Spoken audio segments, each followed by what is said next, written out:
누가복음 6장. 안식일에 예수께서 밀밭 사이로 지나가실새 제자들이 이삭을 잘라 손으로 비비어 먹으니 어떤 바리새인들이 말하되 어찌하여 안식일에 하지 못할 일을 하느냐.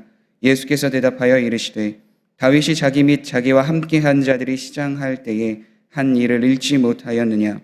그가 하나님의 전에 들어가서 다만 제사장 외에는 먹어서는 안 되는 진설병을 먹고 함께한 자들에게도 주지 아니하였느냐. 또 이르시되 인자는 안식일의 주인이니라 하시더라. 또 다른 안식일에 예수께서 회당에 들어가사 가르치실새 거기 오른손 마른 사람이 있는지라. 서기관과 바리새인들이 예수를 고발할 증거를 찾으려 하여 안식일에 병을 고치는가 엿보니 예수께서 그들의 생각을 아시고 손 마른 사람에게 이르시되 일어나 한가운데 서라 하시니 그가 일어나 서거늘 예수께서 그들에게 이르시되 내가 너희에게 묻노니 안식일에 선을 행하는 것과 악을 행하는 것, 생명을 구하는 것과 죽이는 것 어느 것이 옳으냐 하시며 무리를 둘러보시고 그 사람에게 이르시되 내 손을 내밀라 하시니 그가 그리하매 그 손이 회복된지라. 그들은 노기가 가득하여 예수를 어떻게 할까 하고 서로 의논하니라.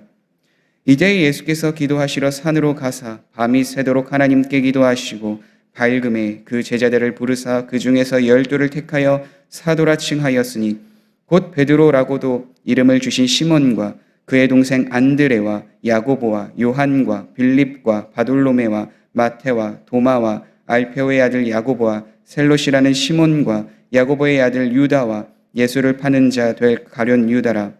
예수께서 그들과 함께 내려오사 평지에 서시니 그 제자의 많은 무리와 예수의 말씀도 듣고 병 고침을 받으려고 유대 사방과 예루살렘과 두로와 시돈의 해안으로부터 온 많은 백성도 있더라. 더러운 귀신에게 고난받는 자들도 고침을 받은지라. 온 무리가 예수를 만지려고 힘쓰니 이는 능력이 예수께로부터 나와서 모든 사람을 낫게 함이로라.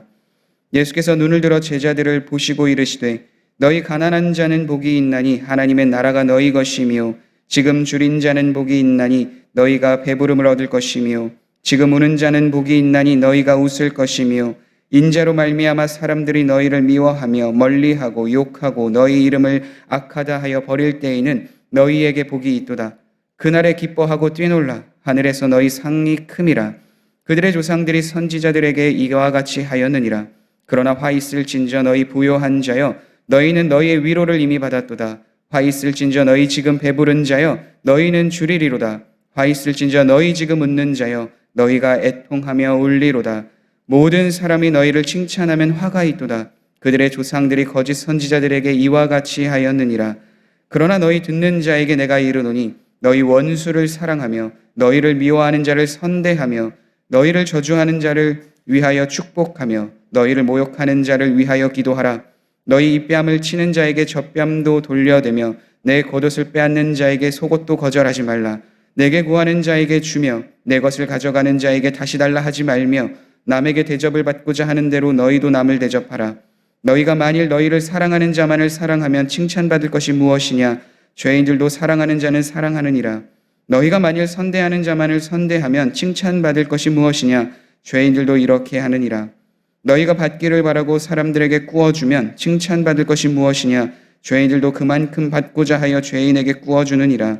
오직 너희는 원수를 사랑하고 선대하며 아무것도 바라지 말고 꾸어주라. 그리하면 너희 상이 클 것이요 또 지극히 높으신 이의 아들이 되리니 그는 은혜를 모르는 자와 악한 자에게도 인자하시니라. 너희 아버지의 자비로우심같이 너희도 자비로운 자가 되라. 비판하지 말라. 그리하면 너희가 비판을 받지 않을 것이요 정죄하지 말라. 그리하면 너희가 정죄를 받지 않을 것이요 용서하라. 그리하면 너희가 용서를 받을 것이요 주라. 그리하면 너희에게 줄 것이니 곧 후이되어 누르고 흔들어 넘치도록 하여 너희에게 안겨주리라. 너희가 헤아리는 그 헤아림으로 너희도 헤아림을 도로 받을 것이니라. 또 비유로 말씀하시되 맹인이 맹인을 인도할 수 있느냐. 둘이 다 구덩이에 빠지지 아니하겠느냐. 제자가 그 선생보다 높지 못하나 무릇 온전하게 된 자는 그 선생과 같으리라. 어찌하여 형제의 눈 속에 있는 티는 보고 내 눈 속에 있는 들보는 깨닫지 못하느냐. 너는 내 속에 있는 들보를 보지 못하면서 어찌하여 형제에게 말하기를 형제여 나로 내 눈 속에 있는 티를 빼게 하라 할 수 있느냐.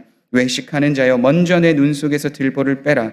그 후에야 내가 밝히 보고 형제의 눈 속에 있는 티를 빼리라. 못된 열매 맺는 좋은 나무가 없고 또 좋은 열매 맺는 못된 나무가 없느니라. 나무는 각각 그 열매로 아나니 가시나무에서 무화과를 또는 찔레에서 포도를 따지 못하느니라. 선한 사람은 마음에 쌓은 선에서 선을 내고 악한 자는 그 쌓은 악에서 악을 내나니 이는 마음에 가득한 것을 입으로 말함이니라. 너희는 나를 불러 주여 주여 하면서도 어찌하여 내가 말하는 것을 행하지 아니하느냐. 내게 나와 내 말을 듣고 행하는 자마다 누구와 같은 것을 너희에게 보이리라. 집을 짓되 깊이 파고 주추를 반석 위에 놓은 사람과 같으니 큰 물이 나서 탕류가 그 집에 부딪히되 잘 지었기 때문에 능히 요동하지 못하게 하였거니와 듣고 행하지 아니하는 자는 주추 없이 흙 위에 집 지은 사람과 같으니 탕류가 부딪힘에 집이 곧 무너져 파괴됨이 심하니라 하시니라. 아멘. 그리스도인이란 예수님께서 가르쳐 주신 그 말씀을 삶으로 행하는 사람을 말합니다. 사도행전 11장 25절과 26절에 그것을 분명하게 말해주고 있는데요. 바나바가 사울을 찾으러 다소에 가서 만남에 안디옥에 데리고 와서 둘이 교회에 1년간 모여 있어 큰 무리를 가르쳤고 제자들이 안디옥에서 비로소 그리스도인이라 일컬음을 받게 되었더라. 그러니까 그리스도인들은 예수님의 가르침을 받은 제자들, 사도들의 가르침을 동일하게 받고 그것을 지식으로만 갖고 있는 것이 아니라 삶으로 실천하며 제자들과 같은 삶을 살았기에 그들이 자신 스스로 그리스도인이다 라고 말한 것이 아니라 그와 함께하고 있었던 그 성에 있었던 사람들이 그들을 그리스도인이라고 불렀던 것처럼 지식과 삶이 함께 동반된, 그러니까 예수님의 가르침의 말씀과 그 말씀대로 행하는 삶이 있는 사람을 그리스도인이라 부릅니다. 예수님께서 함께하였던 수많은 사람들이 있었지만 그 중에 많은 사람들은 무리로 남게 되었고 그 중에 예수님의 가르침을 따라 살아가려고 하였던 사람들이 제자들이 되어 예수님을 끝까지 따르며 복음을 전하는 일에 쓰임받았던 것처럼 누가복음 오늘 이 말씀은 예수님과 함께한 사람들, 그리고 예수님을 시험하고 있는 사람들, 그리고 그 안에 함께하고 있는 무리들에 대한 이야기를 하며 우리가 어떠한 삶을 살아가야 하는가, 예수님의 가르침은 무엇이고 그 가르침은 우리의 삶을 어떻게 변화시키는가에 대한 내용을 담고 있습니다. 그 내용의 첫 번째로 안식일 논쟁이 등장합니다. 안식일 논쟁에 있어서 가장 중요한 핵심은 무엇인가? 바로 안식일은 누구를 위하여 있는 것이며 우리는 안식일을 그렇다면 어떻게 지켜야 하는가에 대한 내용입니다. 안식일의 사건에 있어서 두 가지 내용이 등장하고 있는데요. 첫 번째는 미리삭을 비벼서 먹었던 제자들의 행동과 안식일에 손 마른 사람을 고쳐주었던 예수님의 행동에 대한 내용입니다. 여기서 바리새인과 서기관들은 그동안 그들이 갖고 있었던 율법, 그 한계로 인해서 그 행동이 잘못됐다 이야기하지만 예수님은 그 행동 이전에 사람에 대한 중요성, 안식일이 왜 있는지에 대한 내용을 말씀하시며 안식일이 사람을 위하여 있는 것이며 안식일에서 생명을 구하는 것, 죽이는 것 어떠한 것이 더 중요하냐 말씀하시며 사람에 있는 그 삶이 더 중요하다 말씀해주고 있습니다. 그러니까 안식일의 참된 의미는 어떠한 형식적으로 그것을 지키는 것이 아니라 왜 하나님께서 안식일을 주셨으며 그 안식일을 지킬 때 우리에겐 어떠한 일들이 일어나는가에 대한 초점을 맞춰야 하는 것입니다. 안식일은 어떠한 형식으로 지키는 것이 아니라 사람의 회복을 위해서, 사람을 위해서 하나님이 제정해 주신 날입니다. 엿새 동안 열심히 일하고 하루는 그 하나님의 위로와 평안을 누리며 쉼을 누리며 하나님과의 참된 교제를 위해서 안식일을 제정해 준 것이지 어떠한 형식적인 것으로 인해서 복을 받기 위해서 어떠한 형식적인 것을 지키며 살아가라 라고 해서 안식일을 주신 것이 아니기 때문입니다. 그래서 동일하게 안식일을 우리도 동일하게 지키고 있는 주일 안에 어떠한 형식적인 마음으로 예배를 드리는 것이 아니라 그 말씀을 따라서 말씀을 주심으로 우리가 한 주 동안 어떻게 또 주님과 동행할지를 바라보며 살아가는 그 예배가 참된 안식일의 정신을 갖고 드리는 시간이라 저는 믿습니다. 그렇게 예배는 형식적으로 드리려고 계속해서 한 주 한 주 오는 것이 아니라 매주 나올 때에 우리를 새롭게 하시고 매주 우리를 변화시켜 주시고 매주 우리와 함께 하시는 그 하나님의 은혜를 누리며 그 은혜를 한 주 동안의 삶에서 비추어 계속해서 살아가는 그 삶을 살아가야 합니다. 그래서 우리는 안식일이라는 것을 형식적으로 지키는 것이 아니라 어떠한 율법적인 행위로서 바라보는 것이 아니라 왜 우리에게 주셨는지, 참된 평안과 위로가 어떻게 예배 안에서 경험되는지를 바라보며 계속해서 하나님을 향하여 나아가는 삶을 살아가야 될 줄 믿습니다. 두 번째로 나오는 것은 예수님께서 제자들을 세우시기 위하여 기도하셨다라는 삶에 대한 내용을 담고 있습니다. 이때 예수께서 기도하시러 산으로 가사 밤이 새도록 하나님께 기도하시고 밝음에 그 제자들을 부르사 그 중에 12를 택하여 사도라 칭하였으니, 예수님께서는 밤이 새도록 제자들을 선택하기 위하여 기도하셨습니다. 많은 사람들이 무리로 있었고 그 중에 제자들과 같은 역할을 했던 사람들도 있었습니다. 성경에서는 70인, 500명 이런 명수로 이야기를 하고 있는데 특별히 그 무리와 그 제자들 중에서 12를 택하셨습니다. 예수님도 12를 택하실 때 밤이 새도록 기도하셨던 것처럼 그리스도인이라면, 하나님의 뜻을 구하는 자라면 어떻게 기도의 삶을 쉬며 기도를 하지 않을 수 있겠습니까? 예수님께서도 중요한 선택에 앞서 하나님 앞에 기도하며 나아갔던 것처럼 우리의 삶에도 동일하게 하나님 앞에 기도하는 삶이 중요하다라는 것을 예수님은 삶으로, 본으로 보여주셨습니다. 사랑하는 성도 여러분, 그렇게 우리는 예수님의 가르침, 예수님의 말씀뿐만이 아니라 그 말씀과 함께 겸하여 하나님께 기도하는 삶을 계속해서 살아가야 합니다. 예수님께서도 중요한 선택에 있어서 하나님 앞에 뜻을 구하며 순종하며 나아가셨던 것처럼 우리의 삶에도 여러 많은 상황에서 기도해야 할 그 모든 제목 앞에 하나님 앞에 나아가며 하나님의 뜻을 구하며 하나님이 우리에게 말씀하시는 바 그 뜻에 순종하며 나아가는 기도의 자리가 있어야 될 줄 믿습니다. 그 기도의 자리를 통해서 예수님께서는 중요한 결정을 하셨고 그 선택으로 인해 제자들과 함께하는 삶을 사셨던 것처럼 우리도 하나님의 말씀을 받고 하나님의 말씀을 붙들고 기도하는 그 삶에서 하나님께서 응답하여 주실 뿐만 아니라 그 삶을 친히 인도하여 주시는 그 놀라운 은혜의 삶을 경험하게 되리라 믿습니다. 그래서 우리는 늘 말씀과 기도의 삶을 통해 하나님의 뜻을 구하며 하나님과 동행하여야 될 줄 믿습니다. 후에는 마태복음 말씀에 있는 그 산상수훈과 같은 말씀을 계속해서 말씀해 주고 계십니다. 마태복음에서는 5장, 6장, 7장 계속해서 긴 시간을 할애하여 산상수훈에 대해서 말씀해 주고 있는데요. 누가복음은 단 20절에서 49절까지의 말씀을 통해서 산상수훈을 압축해서 이야기합니다. 여기서 압축해서 이야기하는 핵심적인 단어는 무엇인가? 바로 하나님의 마음, 예수님의 마음, 즉 사랑입니다. 오직 너희는 원수를 사랑하고 선대하며 아무것도 바라지 말고 꾸어주라. 그리하면 너희 상이 클 것이요 또 지극히 높으신 이의 아들이 되리니 그는 은혜를 모르는 자와 악한 자에게도 인자하시니라. 너희 아버지의 자비로우심 같이 너희도 자비로운 자가 되라. 산상수훈의 핵심은 그러니까 무엇인가? 하나님의 마음과 같이 사람을 대할 줄 알아야 되며 예수님이 사랑하심을 직접적으로 본을 보여주셨던 것처럼 그 사랑의 마음을 가지고 살아가야 한다라는 걸 분명하게 말씀해주고 있습니다. 그래서 누가복음 6장 20절에서 49절까지에 있는 그 핵심적인 것은 결국 하나님의 마음을 가지고 우리는 어떻게 살아가고 있는가, 어떠한 삶을 살아가려고 하고 있는가, 이 마음의 중심이 중요합니다.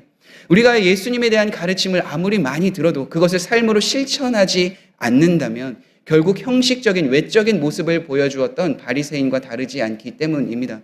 그러나 우리는 바리새인과 같은 삶을 살아가기 위해 예수님의 가르침, 하나님의 말씀을 듣는 것이 아닙니다. 우리는 예수님의 제자들과 같이 비록 지금은 연약하고 부족하지만 예수님의 가르침을 받아 훗날 예수님의 사역에 동참하여 그 사랑을 보여주고 실천하였던 그 제자들과 같은 삶을 우리는 살아가기 위해 예수님의 말씀을 듣고 기도하며 나아가는 그 자리에 있는 겁니다. 그렇게 우리는 늘 예수님의 말씀과 가르침에 대하여 기도할 뿐만 아니라 왜 우리가 그렇게 행하여야 하는지, 예수님께서도 하나님의 마음을 가지고 많은 사람들에게 나아가 그 사랑을 보여주신 것과 같이 예수님의 본을 따라 우리도 동일하게 말씀을 보고 기도하며 하나님의 사랑, 하나님의 마음, 예수님의 사랑을 보여주는 삶을 살아야겠구나라는 거기까지 우리는 나아가야 합니다. 그 삶이 되었을 때 사도행전 11장에 나와 있던 것처럼 안디옥에 있었던 사람들이 그리스도인이라 칭함을 받았던 것처럼 오늘 이 시대에도 그리스도인이 그리스도인이라 고백하는 것이 아니라 하나님의 사랑을 받고 그 사랑으로 변화되는 사람들의 고백을 통해 우리가 그리스도인이라는 고백을 듣게 될 줄 믿습니다. 그렇게 우리는 늘 하나님의 말씀을 비추어 살아가야 하는 그 시간과 또 하나님의 말씀을 보는 그 자리 앞에서 우리의 인생의 중요한 결정, 우리가 하나님 앞에 나아가야 될 모든 문제 앞에 기도를 하는 자리, 그리고 그 삶에서 예수님이 우리에게 가르쳐 주신 그 말씀과 같이 그 사랑의 삶까지 함께 더하여 나아갈 때에 우리는 성경에서 말하는 제자의 삶, 무리가 아닌 그리스도인이라는 삶을 살아가게 될 줄 믿습니다. 오늘도 하나님의 말씀을 가지고 하나님 앞에 우리의 문제와 우리의 모든 고민을 하나님 앞에 기도하는 자리 앞에 그것을 삶으로 실천할 수 있는 믿음과 은혜를 간구하며 우리 성도님들의 삶에 예수님의 사랑과 하나님의 놀라운 마음들이 드러나는 귀한 삶이 되길 간절히 소망합니다. 그 삶을 통하여 능력이 없는 삶, 경건의 모양은 있으나 하나님의 능력이 없는 삶을 살았던 바리새인들이 아닌 하나님의 말씀도 받고 하나님의 능력도 나타나는 그리스도인의 놀라운 삶을 살아가는 성도님들이 되길 간절히 소망합니다. 함께 기도하겠습니다. 그렇습니다. 우리가 하나님의 말씀을 듣고 하나님 앞에 우리의 문제를 가지고 또 말씀을 가지고 기도하며 나아갈 때에 그 말씀과 기도의 삶이 우리의 삶에 응답되어져 우리가 하나님의 뜻, 하나님의 마음으로 살아가는 그리스도인이 되게 하여 주옵소서. 우리에게 하나님의 마음을 더하여 주시사 다윗이 하나님 앞에 고백하였던 것처럼 그 정직한 영, 하나님의 영을 받아 우리가 말씀대로 행하고 뜻대로 나아가는 귀한 삶을 살아가게 하여 주옵소서.